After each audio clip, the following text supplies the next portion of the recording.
housekeeping, yang mana dosen pengampu di sini adalah Ibu Made Suryani SP. Housekeeping ada beberapa bagian yang akan saya jelaskan adalah mengenai lantai dan dinding. Perkenalkan juga, nama saya adalah Lefuto Eka Yurniningsih dengan NIM 2015-017007. Oke, yang pertama mari kita akan bahas tentang housekeeping. Housekeeping itu berasal dari kata house yang berarti rumah, wisma, hotel, dan sukip yang berarti merawat atau memelihara. Jadi housekeeping adalah bagian atau departemen yang mengatur atau menata peralatan, menjaga kebersihan, memperbaiki kerusakan, dan memberi dekorasi dengan tujuan agar hotel tampak rapi, bersih, dan menarik, menyenangkan penghuninya. Oke. Di dalam housekeeping sendiri itu ada beberapa bagian-bagian atau section yang mana bisa dalam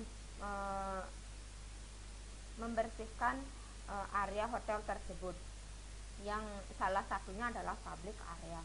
Public area itu berarti area atau daerah umum, ke kawasan umum. Jadi area umum itu area yang dapat dilalui oleh siapapun, tempat-tempat yang dijaga kebersihannya oleh seorang public area, misalnya toilet, lobby, basement, office, dan semua area yang menjadi perhatian penting untuk menarik tamu datang ke dalam hotel tersebut.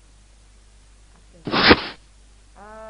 Di dalam public area itu ada beberapa yang perlu diperhatikan bagian-bagiannya, misalnya gardener dan room, lantai, dinding, dan sebagainya. Nah, di sini saya akan menjelaskan mengenai lantai dan dinding.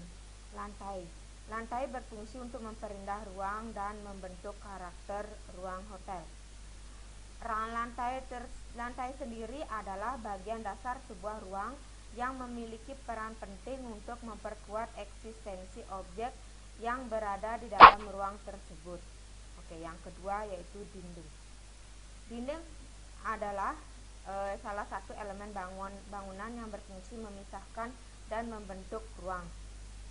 Fungsi lain dari dinding yaitu sebagai pendefinisi ruangan, peredam suara, melindungi bagian dalam bangunan dari paparan sinar matahari, hujan, ataupun binatang lainnya. Oke, di sini yang selanjutnya akan saya jelaskan penerapan kebersihan lantai.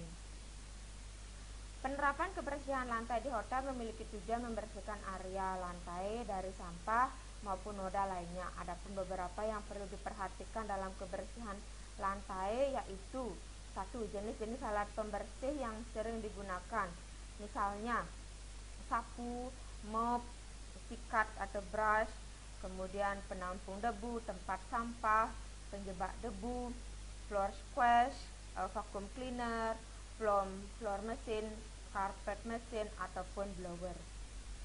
Jenis-jenis bahan pembersih yang digunakan di sini contohnya yaitu glass cleaner, kegunaannya untuk membersihkan kaca. MPC atau multi purpose cleaner yaitu digunakan untuk membersihkan bagian-bagian yang ada di lantai tersebut. Misalnya kemudian sabun cair, kemudian misalnya spot dan remover. Okay. Metode pembersihan di sini yang pertama yaitu dusting, kemudian dab dusting atau mengelap lembab, sweeping menyapu, damp sweeping atau mopping mengelap, dan yang terakhir adalah low sweeping. Okay. Kemudian tipe pembersihan daily cleaning, pembersihan yang biasanya dilakukan sehari-hari. Kemudian general cleaning itu pembersihan menyeluruh. Seasonal cleaning yaitu pembersihan dilakukan pada saat pergantian musim. Yang terakhir adalah remodeling, mengubah sebagian atau seluruh tamu termasuk peralatan dan fasilitas yang dipakai. Di sini ada jenis-jenis lantai yang perlu diperhatikan sehingga kita bisa memberikan alat-alat yang mana harus kita gunakan. Yang pertama adalah hard floor, kemudian atau lantai keras, resilient, lantai lunak, dan lantai kayu. Dan terakhir adalah permadani atau karpet. Oke, yang kedua, penerapan kebersihan dinding.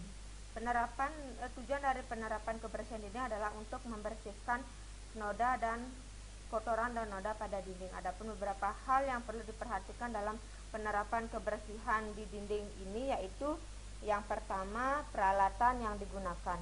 Peralatan yang digunakan di sini misalnya tangga. Nah, tangga di sini sangat membantu sekali ketika dinding-dinding yang kotor itu jauh dari jangkauan kita. Kemudian warning sign, kanebo, floor cloth, 2 buah ember, spons dan tapas. Chemical yang digunakan di sini yaitu MPC, sama seperti multiple purpose cleaner dan deterjen. Tata cara pembersihannya, yang pertama, siapkan peralatan dan periksa semua peralatan. Letakkan warning sign di tempat yang tepat. Kemudian tutup outlet pada dinding, saklar, alat-alat listrik yang menempel pada dinding dengan masking tape.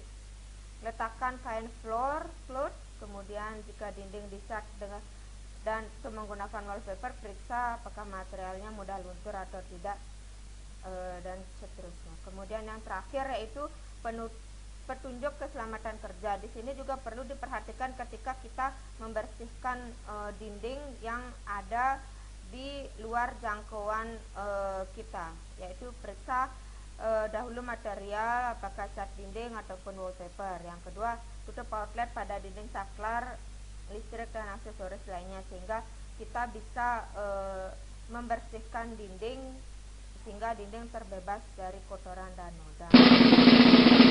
Mungkin itu saja yang bisa saya sampaikan.